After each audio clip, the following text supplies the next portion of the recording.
বাংলাদেশ ব্যাংকের রিজার্ভ চুরির ঘটনা একসময় কাঁপিয়ে দিয়েছিল পুরো বিশ্বকে। সেই তদন্তে এসেছে নতুন মোড়। 2016 সালের ফেব্রুয়ারিতে ঘটে যাওয়া এই সাইবার ডাকাতির দীর্ঘ তদন্ত শেষে সিআইডির অনুসন্ধানে এবার সামনে এসেছে চাঞ্চল্যকর তথ্য।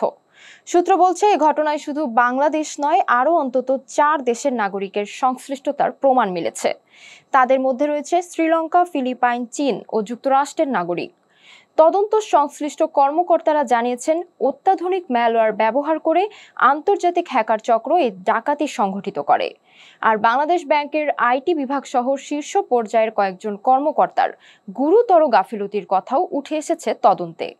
2016 সালের সে ঘটনায় বাংলাদেশ ব্যাংকের অ্যাকাউন্ট থেকে নিউ ইয়র্কের ফেডারেল রিজার্ভ ব্যাংকে অবৈধভাবে স্থানান্তরিত হয়েছিল $10,10,00,000।